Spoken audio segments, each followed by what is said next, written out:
بسم اللہ الرحمن الرحیم۔ ولادت سے شہادت تک حضرت علی کرم اللہ وجہ بن ابی طالب چھٹی صدی عیسوی میں حضرت فاطمہ بنت اسد کے بطن سے اندرون خانہ کعبہ میں پیدا ہوئے۔ آپ کی پہلی غذا نبی کریم صلی اللہ علیہ وسلم کا لعاب دہن تھا۔ صغر سنی میں بعض وجوہ کی بنا پر حضور صلی اللہ علیہ وسلم کی کفالت میں آ گئے اور دربار نبوت سے آخر تک جڑے رہے۔ 10 سال کی عمر میں اسلام قبول کیا۔ خود فرمایا کرتے تھے کہ میں نے بتوں کی پوجا کبھی نہیں کی، اور آن حضرت صلی اللہ علیہ وسلم کے بعد اس سے پہلے کسی نے خدا کی عبادت نہیں کی۔ ابتدائی عمر سے ہی حضور صلی اللہ علیہ وسلم از حد تک محبت کیا کرتے تھے۔ جب کوہ صفا پر چڑھ کر حضور نے اعلان نبوت کیا تو آپ کی آواز پر کسی نے بھی کان نہیں دھرا، مگر حضرت علی جو اس وقت عمر میں کم تھے، کہا گو کہ میں عمر میں چھوٹا ہوں اور مجھے آشوب چشم کا عارضہ ہے اور میری ٹانگیں پتلی ہیں، تاہم آپ کا دست و بازو بنوں گا۔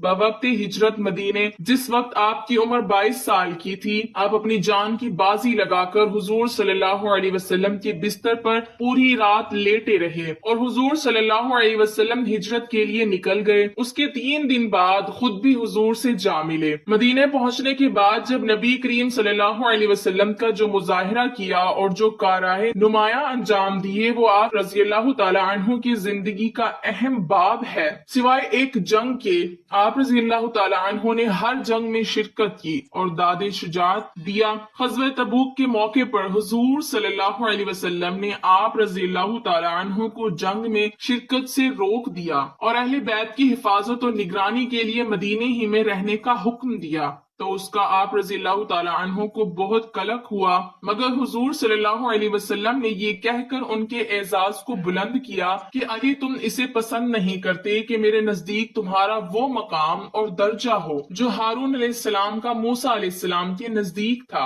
حضرت علی رضی اللہ تعالی عنہ کی اہمیت حضور صلی اللہ علیہ وسلم کے نزدیک کتنی تھی، اس کا اندازہ اس بات سے لگایا جا سکتا ہے کہ حضور صلی اللہ علیہ وسلم بالعموم اہم اور مشکل ترین امور کے انجام دہی کے لیے حضرت علی رضی اللہ تعالی عنہ کو معمور فرماتے۔ جب تک حضور صلی اللہ علیہ وسلم زندہ رہے، دام در میں قدم سخن ہر لحاظ سے حضور کی فرمانبرداری اور اطاعت کرتے رہے۔ اسی جانثاری کو دیکھ کر جب حضرت علی رضی اللہ تعالی عنہ کے اوپر کچھ صحابہ نے غلط فہمی کی بنیاد پہ کوئی بات کہی تو حضور صلی اللہ علیہ وسلم نے غدیر خم کے خطبے میں فرمایا کہ جو علی رضی اللہ تعالی عنہ کا دشمن ہے وہ میرا بھی دشمن ہے، اور جو علی رضی اللہ تعالی عنہ کا دوست ہے وہ میرا بھی دوست ہے۔ حضور صلی اللہ علیہ وسلم کی وفات کے بعد خلیفہ سوم کے زمانے میں بھی اہم کارنامے اور خدمات انجام دی اور جنگی مارکے سر کیے، اور جب خود خلیفہ بنے تو باوجود پورے ملک میں بد امنی اور خلفشاری کے حالات پر قابو پائے، مگر دشمنوں نے آپ رضی اللہ تعالی عنہ کو زیادہ دن حکومت کرنے نہیں دیا اور آپ رضی اللہ تعالی عنہ کو قتل کر دیا۔ کل 4 سال 9 مہینے حکومت کر سکے۔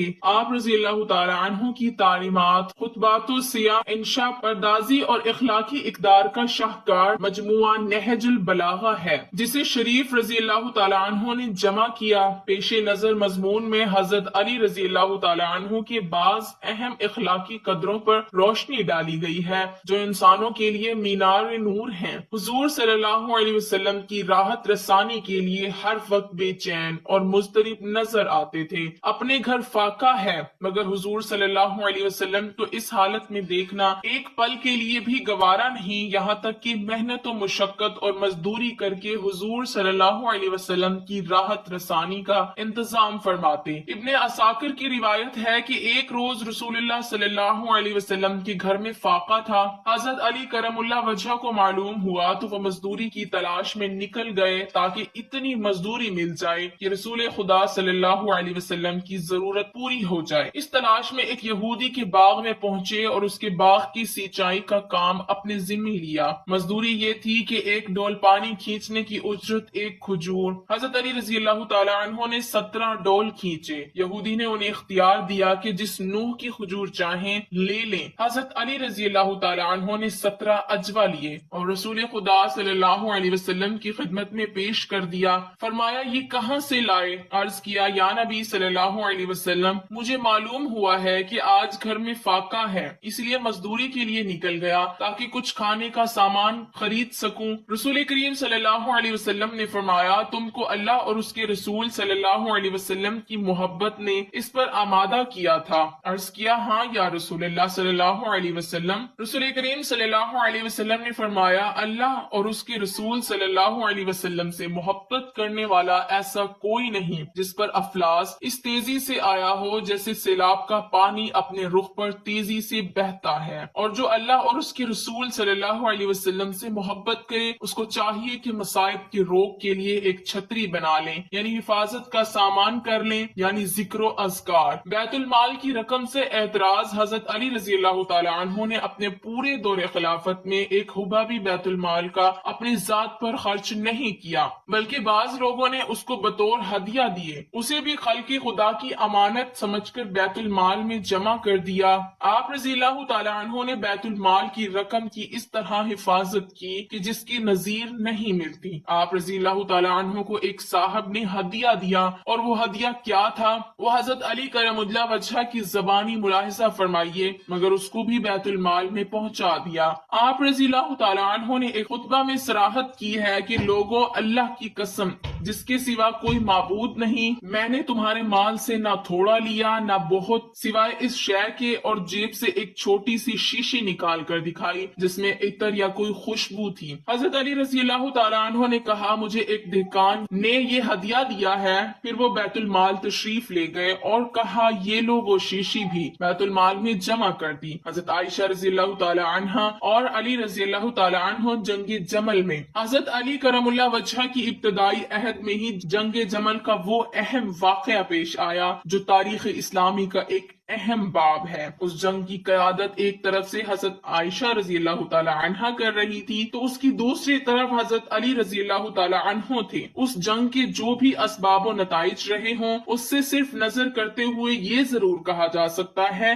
کہ حضرت علی رضی اللہ تعالی عنہ حق پر تھے اور حضرت عائشہ رضی اللہ تعالی عنہ کو غلط فہمی دلائی گئی تھی۔ اور یہ بھی یاد آتا ہے کہ حضور صلی اللہ علیہ وسلم نے پیشن گوئی بھی فرمائی تھی کہ ایک وقت ایسا آئے گا کہ حضرت عائشہ رضی اللہ تعالی عنہ حضرت علی رضی اللہ تعالی عنہ سے ناحق جنگ کریں گی، جو اس جنگ میں ظاہر ہوئی۔ اس جنگ کے ایک جوش کن نتائج یہ برآمد ہوئے کہ بقول امام ابو حنیفہ حضرت علی رضی اللہ تعالی عنہ حق پر تھے، اور اگر حضرت علی رضی اللہ تعالی عنہ ان سے اس طرح کا معاملہ نہ کرتے تو کسی کو معلوم نہ ہوتا کہ مسلمانوں کے درمیان آپس میں جب اختلافات ہو تو کیا طرز عمل اختیار کیا جائے۔ اس جنگ میں حضرت علی رضی اللہ تعالی عنہ نے حضرت عائشہ رضی اللہ تعالی عنہ کے ساتھ جو اخلاق و کردار کا مظاہرہ کیا اس کو دیکھ کر حضرت عائشہ رضی اللہ تعالی عنہ ندامت کا اظہار کرتی تھی اور کہا کرتی تھی کہ کاش میں یوم جمل سے پہلے دنیا سے رخصت ہو گئی ہوتی۔ وہ جب بھی اس دن کو یاد کرتی تو اس قدر روتی کہ ان کا دوپٹہ تر ہو جاتا۔